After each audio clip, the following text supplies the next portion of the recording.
Over hill, over dale, we will hit the dusty trail, and the caissons go rolling along. In and out, hear them shout, counter march and right about, and the caissons go rolling along.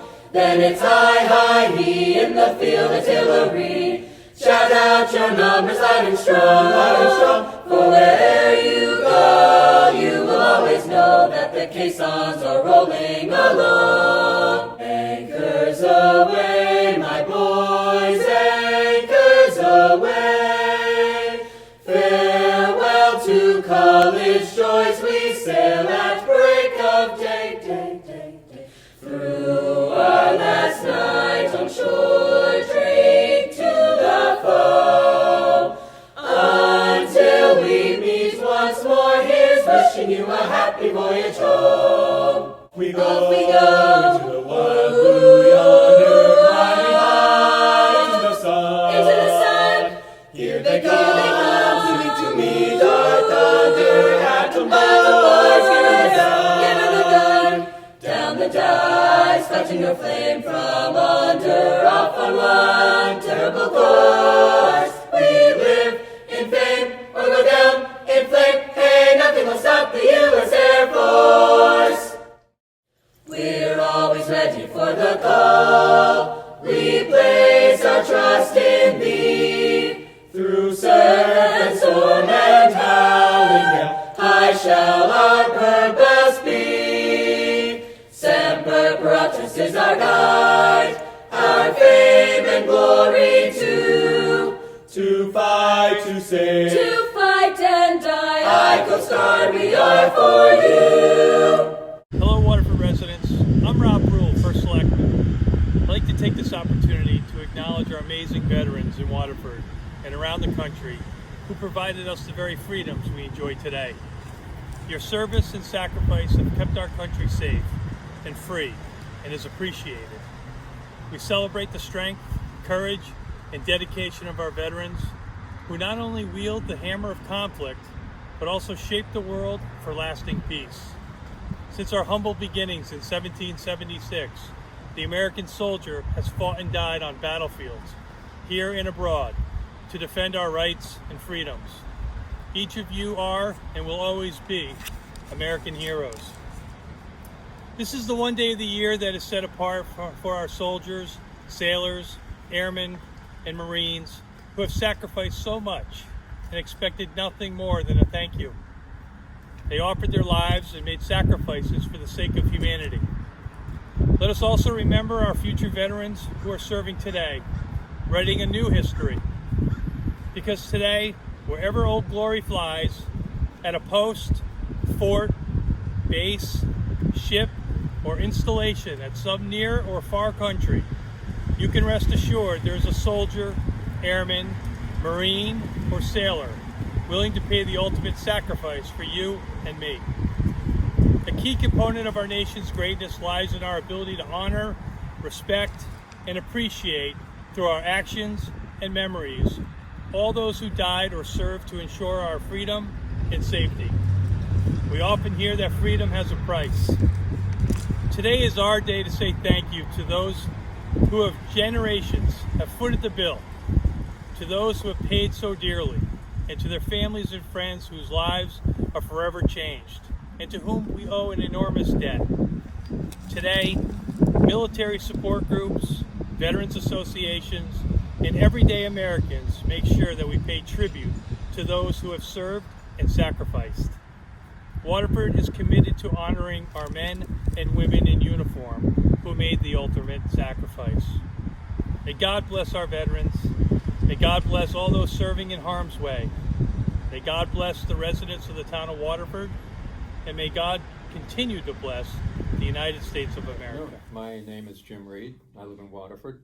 I'm a former Marine, and I run the Waterford Coffee House, the Veterans Coffee House, and that's been going very successfully since last October, so we've been doing it for about a year. We have a lot of success, a lot of luck bringing in the veterans, helping them out, and that's worked very well. I have a lot of support from the town of Waterford. It is the town of Waterford's Veterans Coffee House, but all I do is run it. So with Rob Rule, our first selectman, and Jody Nazarchuk, the selectman, I get a lot of help. So we have a coffee house coming up in December, and we'll be we gave out a lot of gifts on the last one we had just a few days ago, so we should have a lot for the veterans, and that'll come on at that coffee house. So with that, we're looking forward to a good year next year, and looking for more vets to come, looking for guest speakers, and we've had some great guest speakers from the VA, and that is about it. So hope to see you, and stay well. Thank you. Good afternoon. I'm Jody Nazarchuk, and I'm a select woman for the town of Waterford. And I'd like to wish all of our veterans a happy Veterans Day, and to thank you for your service and how proud we are of you. Today we were fortunate to have, well, at least we're doing this virtually. It's our first virtual Veterans Day. Because of COVID, we have to do it this way. We couldn't have a large group outside. But all you veterans are in our hearts, and we wish you a happy day, and thank you, as I said before. We were fortunate to have General Ron Welch give a speech that you will all be able to see on Facebook, and we're so proud to have him, and honored to have him living in our town. Also, Jim Reed is here. He's a retired Marine. He told me that a Marine is never an ex-Marine, he's always a Marine. So he's here, and Jim has been instrumental in starting our Waterford Veterans Coffee House. We have it on the second Tuesday of every month from 9 to 11 at Philomena's Restaurant. Mike Bassetto was kind enough to let us host it there. And I also want to thank our first selectman, Rob Rule, for allowing us to do this. He has been helping us along the way, and it was our 1 year anniversary in October. And I'm thankful that even though with COVID we're able to have it there, we're distanced. Everybody has to wear a mask, but we're trying to be very safe. Now I'd like to introduce our first selectman, Rob Rule. He has a few words to say to our town and our cherished veterans. Hello everyone, I'm Rob Rule, First Selectman. I am honored to introduce General Ron Welch to you right now. He's someone in the community that has given everything for this country, our town, and our citizens. So we're honored that he's speaking here today. He's in Town Hall, and thank you, Ron, for being here. I'll let you take it away. Thank you, Waterford Selectman Rob Rule, for that kind introduction. And thank you, Jody Nazarchuk, for the invitation to briefly speak today at our Veterans Day program. I'd especially like to thank our veterans and their families, both past and present, for the service you provided and the significant sacrifice in both peace and war. Last week, Jody asked me to talk about a few topics today, so I chose 3 words: duty, honor, and service, which I hope to give you some of my perspective on what duty, honor, and selfless service means. Here are 3 of the 7 Army values that soldiers learn in basic training, and they carry through their entire career. These are the tenets that bond everybody together in the military, regardless of what service you're in. Duty: fulfilling your obligation. Doing your duty means more than carrying out your assigned tasks. It means accomplishing the mission as part of a team. Honor is a matter of carrying out, acting, and living the values of respect, duty, loyalty, selfless service, integrity, and personal courage in everything you do. Selfless service: putting the welfare of the nation, the Army, and your subordinates before your own. Selfless service is the commitment of each team member to go a little further, endure a little longer, and look a little closer to see how he or she can add to the effort of mission accomplishment. So what's the importance of these values today on Veterans Day? Many of you know that in 1918, at the 11th hour, on the 11th day, 11th month, the armistice was signed, ending the Great War, the war to end all wars that rocked our world, resulting in the loss of 20 million in 4 short years. Think about that, 20 million lost in 4 short years. President John F. Kennedy once said during a Veterans Day speech, and I quote, "In an age that threatens the survival of freedom, we join together to honor those who made freedom possible," end quote. So here we are today, well over 58 years after President Kennedy made that speech, honoring your service and your sacrifices that made freedom as we know it today possible. Countless heroic service members from Waterford have their names inscribed on monuments, the bricks out in the Veteran Park area, and some lay in their final resting place in our town and around the world as they answered the call of our nation. I'd like to now transition and talk about 3 young area residents who embody duty, honor, and selfless service. The first is my cousin, Sergeant Medically Retired Brent Walker. He grew up less than 10 miles from here in the small town of Salem, Connecticut. He graduated from East Lyme High School and enlisted in the United States Army. Brent was medically retired from the regular Army in January 2011 after he was significantly wounded by a suicide bomber who detonated his vest less than 5 feet from him outside of a command post in Bakuba, Iraq. The second is our niece, United States Coast Guard Lieutenant Sarah Kukic. She attended East Lyme High School and served as the vice president of her class while she attended the Coast Guard Academy. Sarah has completed 2 sea tours of duty, last serving on a boat in Puerto Rico as the executive officer. She has already seen and experienced more during her tours of duty than most will in a lifetime, doing what the Coast Guard does best, enforcing international maritime law, counter-narcotics operations, search and rescue, environmental compliance, and many other things. The third is our oldest son, Stephen, a scholar athlete, proud graduate of Waterford High School, UConn, and the University of Nebraska. Steve is twice deployed to Afghanistan as an infantry leader. He's now a captain and physician assistant in his National Guard unit, and a physician assistant in the emergency department at Yale. Steve is preparing for his 3rd deployment. This time, he'll deploy to Africa. The one thing that hasn't changed throughout our entire history as a nation is that the courageous service members and family of the Army, Navy, Air Force, Marine Corps, and Coast Guard, and now Space Force make daily sacrifices for the common good of all. The United States continues global operations in over 150 countries by land, sea, air, space, the cyber domain, and response to domestic operations daily. I want to spend just a few seconds talking about what I did previously. As a retired director of our joint staff of the Connecticut National Guard, I'd like to share a few insights with you. The National Guard has 2 primary missions: fighting our nation's wars and responding to natural disasters and other domestic operations when directed by the Governor of Connecticut or the President of the United States. Since September 11, 2001, 19 years ago, members of the Connecticut National Guard, many are right from this area, answered the call and fulfilled their duty in both peacetime and war. These men and women are mostly traditional Guards members, reporting 1 weekend a month and 2 weeks for annual training, normally in the summer. Nearly 5,000 men and women who make up the Guard are teachers, bartenders, police officers, real estate agent, utility workers, students. The list is endless.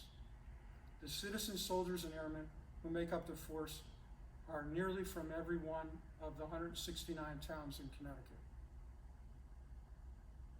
After 9/11, we immediately assisted security at all the airports, the federal airports in Connecticut as well as the municipal, the seaports, nuclear power plants. At the time we had Connecticut Yankee was still operational, as well as Millstone. The train stations from the Rhode Island border all the way to New York City with our quick reaction forces.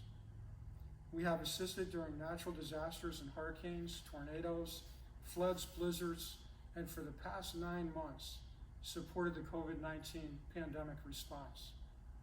Our Guard men and women have deployed to Operation Noble Eagle, Enduring Freedom, Iraqi Freedom, Unified Response, New Dawn, Freedom Sentinel, Inherent Resolve, NATO's Resolute Support missions, as well as others around the globe. So now I'd like to briefly share some experiences that I saw that really reflected duty, honor, and selfless service every day. During a year-long deployment to Afghanistan, I had the honor and pleasure and demanding experience of serving as an infantry brigade advisor and team chief to the Afghan National Army from 2005 to 2006. We trained the Afghan National Army and conducted joint coalition combat operations shoulder to shoulder. Afghanistan is about the size of Texas. It's home to over 31 million people. It's one of the poorest nations in the world. They've been a constant conflict since the Soviets invaded in the late 1970s. Health conditions are some of the worst in the world. The average life expectancy is 50 years old. The literacy rate is a pitiful 28%. The core friction points are tribal and cultural differences. Multiple languages are spoken throughout Afghanistan. 2 primary languages and over 30 minor languages. Air quality is terrible. Trash litters built up areas.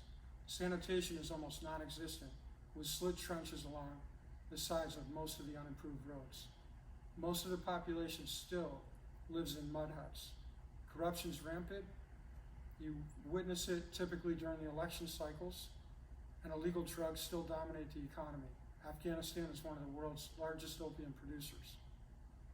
Those who have deployed there know the temperature range from 51 degrees below zero in the north central mountains to 124 degrees in the southern desert. During the winter months, at higher elevations, frequently snow-capped. The cold I felt chilled me to the bone. I never thought I'd be warm again. Afghanistan is landlocked with no available seaports. The terrain is some of the most rugged and demanding for soldiers to negotiate on the face of the earth, with significant elevations claiming heights over 24,000 feet. What are soldiers' conditions like while they're there on the ground? The response is different depending on what your mission set is and where you're assigned. So I'm going to briefly talk about the experience of a typical infantry soldier. And I would say my oldest, Stephen, had these experiences on a daily basis. They will many times have to move to their combat outpost by aircraft because the routes are loaded with improvised explosive devices. Upon arrival, it's common to be attacked on the helicopter zone. Next, they'll move to a small, improved or unimproved fire base. The power is from diesel generators if they have one, and it's operational. The noise is very annoying.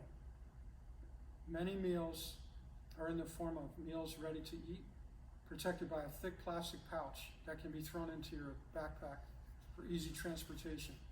Fortunate soldiers will get 1, maybe 2 hot meals a day. Priorities of work when you get to that combat outpost are to continually improve your position, clean your weapons, resupply ammunition, and plan to conduct combat patrols and operations. Everyone's deployment experience is different, but they all have some things in common. First, everybody's in harm's way. There's no safe areas to rest and recover and regroup.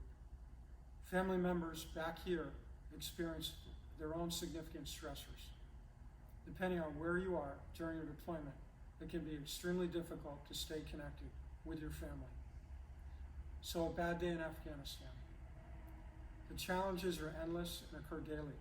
The stress is high in this intense, complex operating environment. A bad day occurs when one of our service members is wounded or killed. The experience is surreal and quickly puts everything in perspective.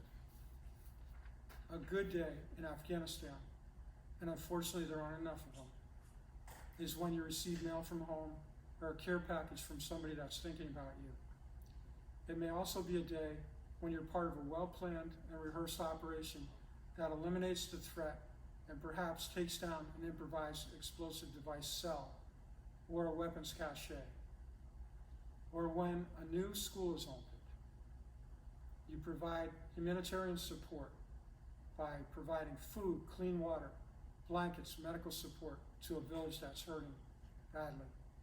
These are the themes that our veterans are very familiar with. So what are service members all about? What do we do? Why do we do it? Once again, those three words: duty, honor, and service. As you know, less than 1% currently serves in uniform. Everyone's a volunteer. 100% of our service members raise their right hand as a volunteer. They'll never leave a fallen soldier behind. They fight courageously under the most austere conditions in the world. They fight to stay alive. They fight for each other, their families, and this great country.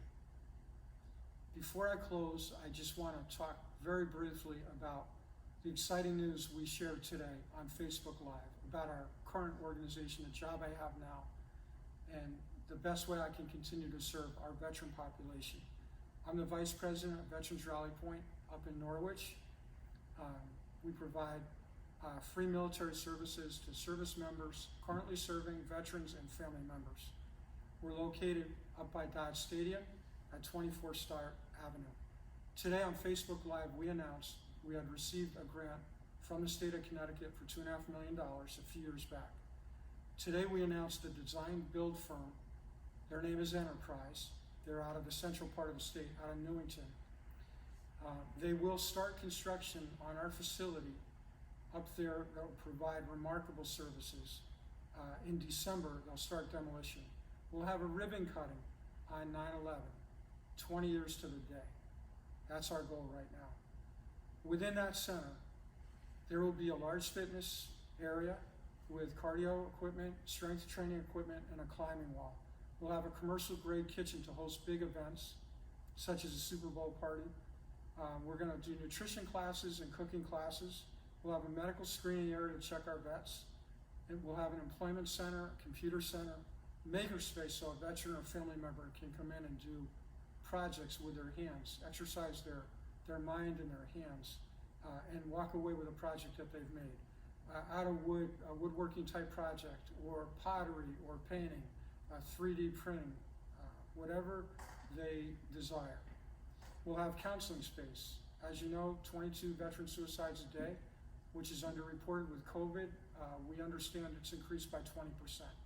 So behavioral health counseling is essential. We will offer behavioral health counseling there.